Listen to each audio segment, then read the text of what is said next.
Close your eyes and imagine the world without central heating, electricity, or warm jackets. A time when the chill of winter crept under every door, and even kings wore layers of fur to keep warm. Welcome to the Middle Ages in winter. In this video, we'll take you on a quiet journey through the medieval winter, from icy peasant huts to noble feasts and cold stone castles. From frost-bitten fields to candle-lit chapels echoing with chants. Let's step into the frozen past and feel what winter was really like in the Middle Ages. The first sign of winter was not snow, but silence.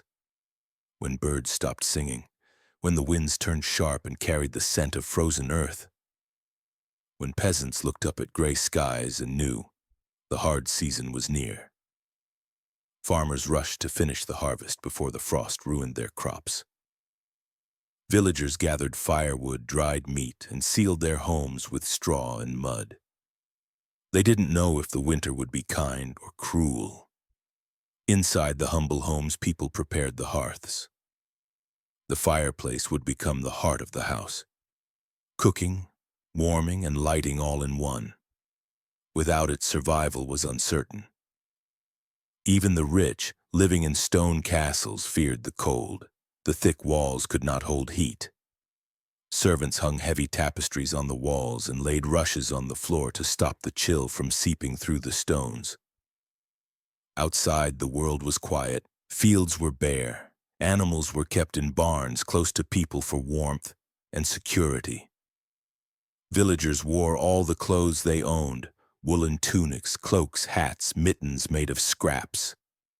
Life slowed, but it didn't stop. Children helped gather kindling. Women mended clothes, prepared stews, and made candles. Men repaired tools, sharpened blades, and hunted when they could. Though in winter, prey was rare. The church bell rang through the frosty air, calling people to prayer. Faith during winter became even more important, because hope was needed as much as food. Stone castles may have looked impressive from the outside, but inside they were freezing.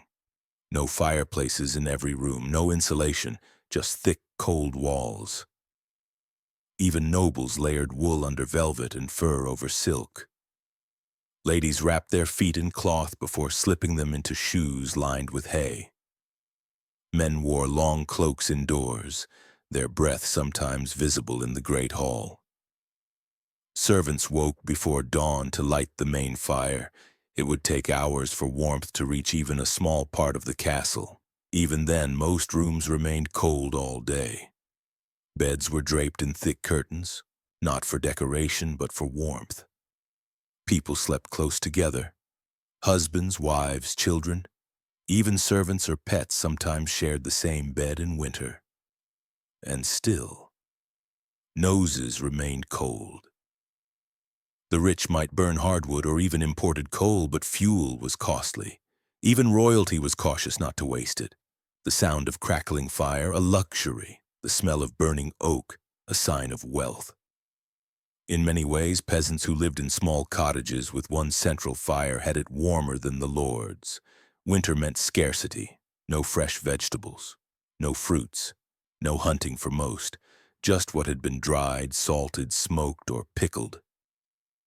Peasants relied on what they'd stored, root vegetables like turnips and onions, dried beans and lentils, salted pork or smoked fish if they were lucky.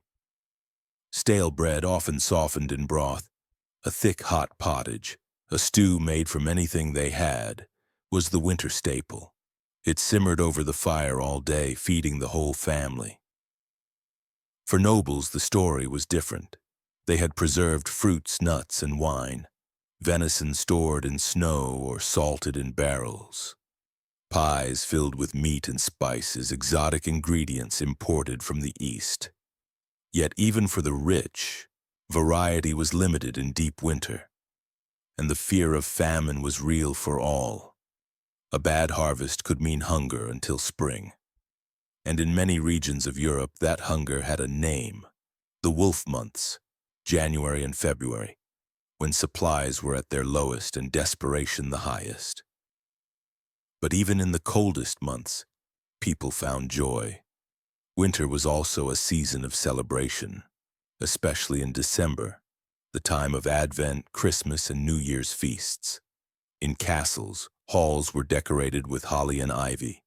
Music played, torches burned, lords and ladies dined on roasted goose, spiced wine, and sweet puddings. The 12 days of Christmas were marked by feasting, gift-giving, and games. Servants sometimes swapped places with masters for a day, a tradition called the Feast of Fools or the Lord of Misrule. Even the poor celebrated. Villagers gathered in churches lit with candles. They sang carols, told stories, and shared what little they had. Children received small tokens and apples, nuts, or baked goods. It was a time to forget hunger, to warm the soul, if not the body.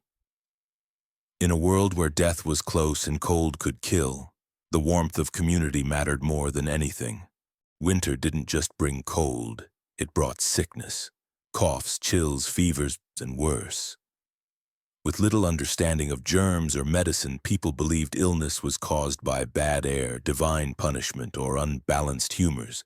There were no antibiotics, no hospitals, only herbs, prayers, and hope.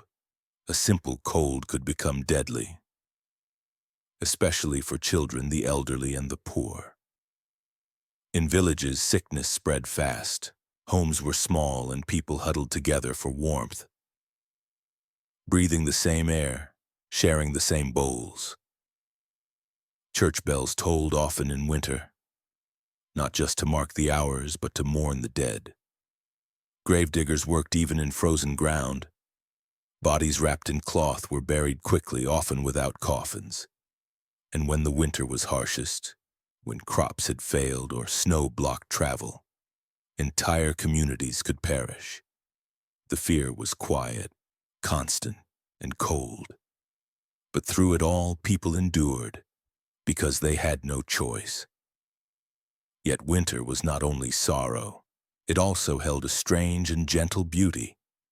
When the first snow fell, covering rooftops and trees in white, the world went silent. No footsteps, no birds, just the wind and the crunch of frost under boots. Children played, even in the cold, sliding on ice, throwing snowballs, laughing until their cheeks burned red. Wolves were heard in distant forests. Owls hooted through the stillness. The night sky, on a clear winter evening, glittered like crystal. Inside homes, the orange glow of fire danced on wooden walls. People told stories by candlelight. Legends, saints' lives, ghost tales passed from grandmother to grandchild. For monks in cold cloisters, snow symbolized purity and peace. They wrote about winter as a time for reflection, a reminder of the world's silence and God's power. When the first green bud appeared after months of white, it felt like a miracle.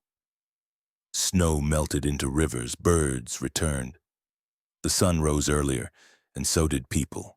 Villagers opened windows, children ran barefoot, and fields, long dead, were turned once again with plows.